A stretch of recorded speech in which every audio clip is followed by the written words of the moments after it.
It's Monday, July 15, and this is your Barbados Today Evening News Update. Thanks for joining us. I'm Fernella Wedderburn. The Director of Public Prosecutions today challenged police to raise the bar on how they conduct their investigations. Queen's Counsel Donna Bab Agard told the opening ceremony of a special training course hosted by the Regional Security System this morning that this is imperative to ensure the integrity of investigations. My admonition to you this morning is that you give equal importance to maintaining your integrity in the execution of your duties as investigators and prosecutors.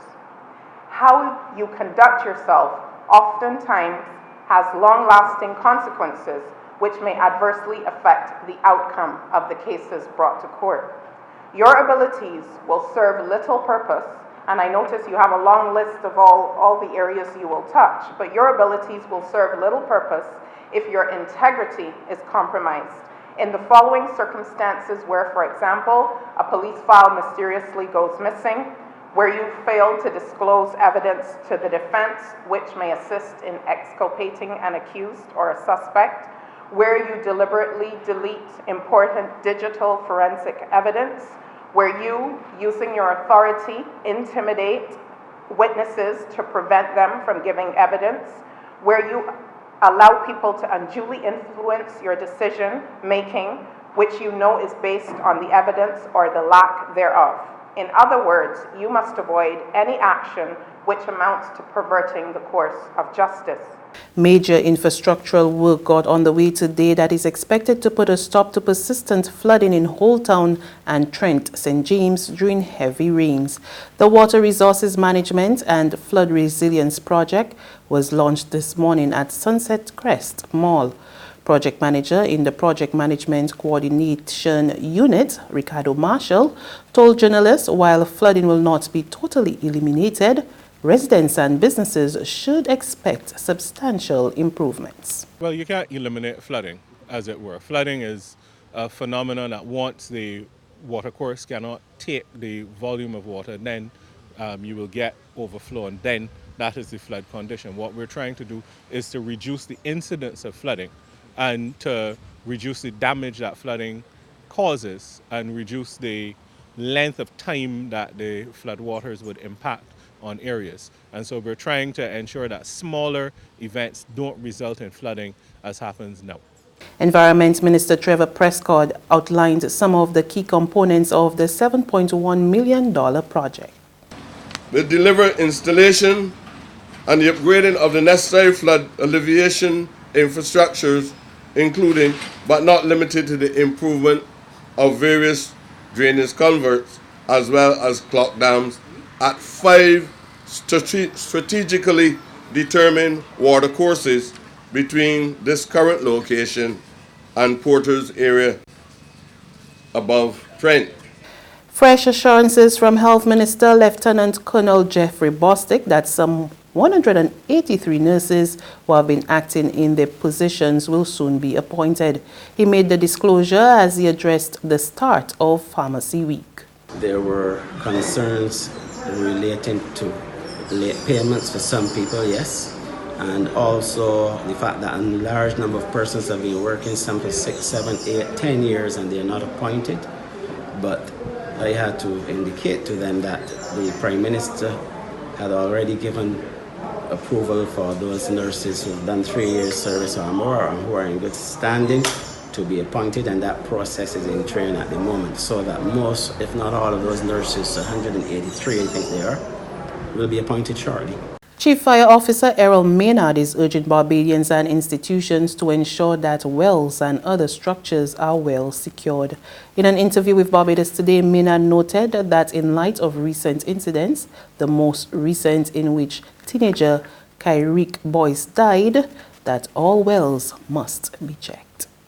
It is your responsibility to ensure that all situations which can become hazardous to the public or any worker is adequately covered and protected, and especially a 100-foot well is nothing that you should have open, and therefore it should be constantly checked to ensure that they are safe, that as persons traverse the areas they will not be in any danger.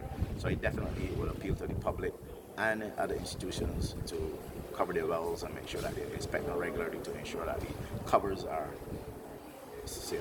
There's regional and international news after this short break.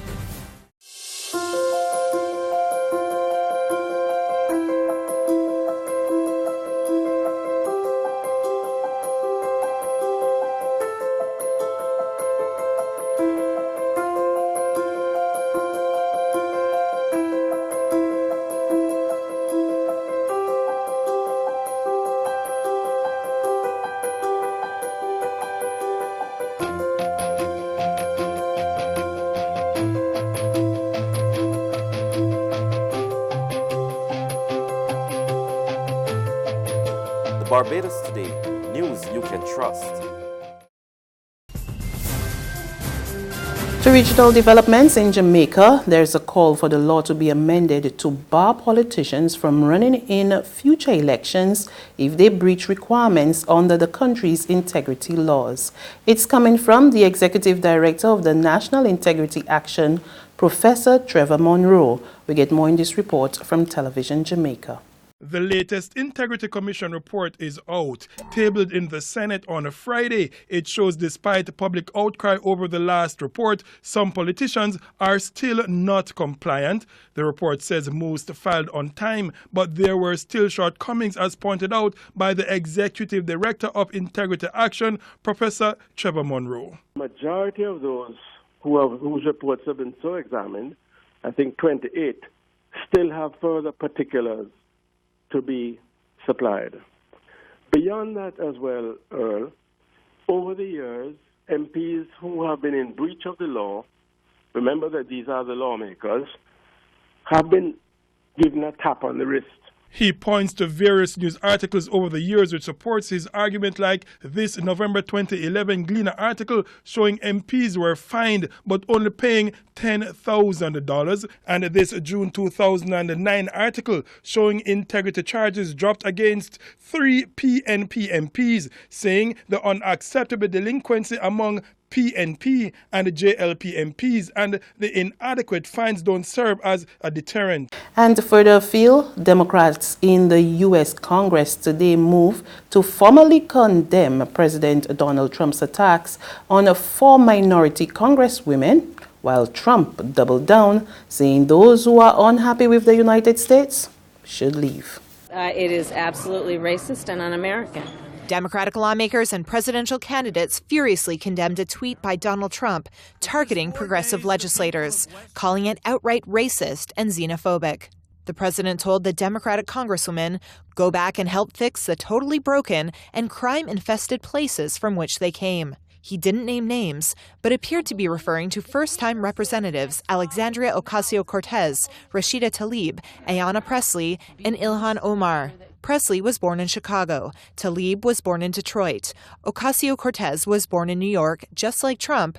Ilhan Omar was born in Somalia, and her family fled as refugees to the U.S. when she was a teenager. It is an old trope, go back to where you came from, that, you you might hear it on the street, but you should never hear that from the President of the United States. Good morning. Democratic House Speaker Nancy Pelosi, who has at times clashed with the more progressive members of her caucus, leapt to their defense, tweeting, "I reject Donald Trump's xenophobic comments meant to divide our nation."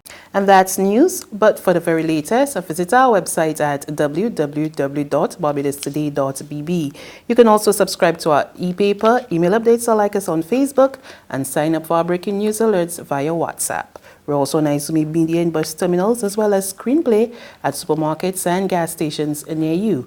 And you can also hear us on Mix 96.9 FM and Capital Media HD 99.3 FM. I'm Fernella Wedderburn. Good evening.